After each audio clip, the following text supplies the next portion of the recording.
نحمدہ ونصلی علی رسولہ الکریم اما بعد اعوذ باللہ من الشیطان الرجیم بسم اللہ الرحمن الرحیم۔ محترم سامعین کرام، السلام علیکم ورحمۃ اللہ وبرکاتہ۔ امید ہے کہ آپ سب خیریت سے ہوں گے۔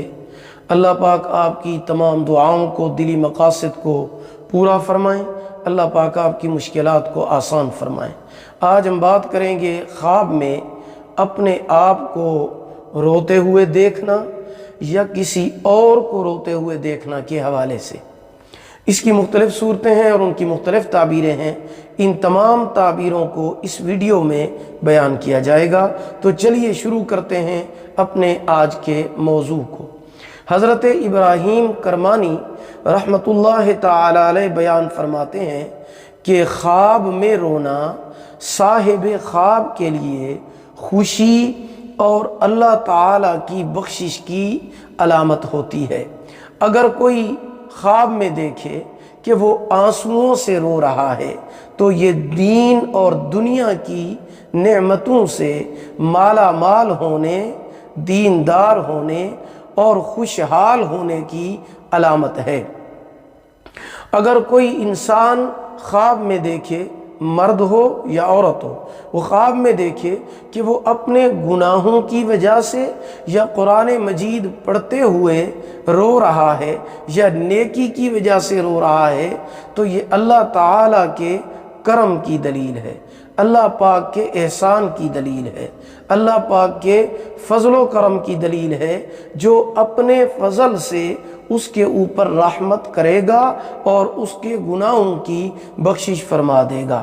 اگر کوئی خواب میں دیکھے کہ اس کے چہرے پر رونے کی وجہ سے نشانات پڑ گئے ہیں تو دلیل ہے کہ لوگ اس کو نیک کام کرنے کی وجہ سے تانے ماریں گے۔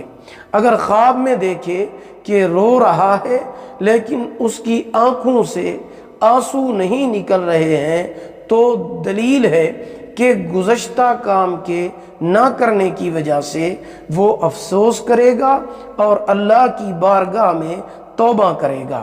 اور اگر کسی کیے ہوئے کام کی مصیبت پر بغیر نوحہ اور بغیر گریہ وزاری کے رو رہا ہے تو دلیل ہے کہ شادی کی علامت ہے، خوشی کی علامت ہے، آرام و راحت کی علامت ہے۔ حضرت امام جعفر صادق رضی اللہ تعالیٰ عنہ فرماتے ہیں اگر خواب میں کوئی شخص دیکھے کہ وہ رو رہا ہے پھر ہنس رہا ہے تو دلیل ہے کہ اس کی موت قریب ہے۔ پہلے رویا پھر ہنسا تو اس کی یہ تعبیر ہے، کیونکہ اللہ پاک قرآن مجید میں ارشاد فرماتے ہیں کہ وَأَضْحَكَ ہوا اضحکا و ابقا، ہوا اضحکا و ابقا، وہ ہنساتا بھی ہے اور رلاتا بھی ہے۔ خواب میں چلا چلا کر رونا مصیبت اور تکلیف میں بے صبر ہونے کی علامت ہے۔ خواب میں کسی اور کو روتے ہوئے دیکھنا، جس کو روتا ہوا دیکھے اس کو دین و دنیا کی نعمتیں حاصل ہونے اور خوشی اور خیر کی علامت ہے، اور خواب دیکھنے والے کے لیے بھی بہتری اور خیر کی علامت ہے۔ اگر آپ کو ہماری یہ ویڈیو پسند آئی ہو اسے لائک بھی کریں، صدقہ جاریہ سمجھ کر شیئر کریں۔ چینل پر نیو ہیں تو ہمارے channel Islamic tube network کو سبسکرائب کریں، ساتھ لگے ہوئے گھنٹی کے نشان پر ضرور کلک کریں تاکہ ہماری نئی ویڈیو کی اپڈیٹ سب سے پہلے آپ کو مل سکے۔ اگر آپ ہم سے آن لائن قرآن مجید پڑھنا چاہتے ہیں یا اپنے بچوں کو پڑھانا چاہتے ہیں، ہمارا واٹس ایپ نمبر آپ کی سکرین پر موجود ہے۔ اللہ پاک آپ کے حامی و ناصر ہوں۔ آخر دعوانا ان الحمد للہ رب العالمین۔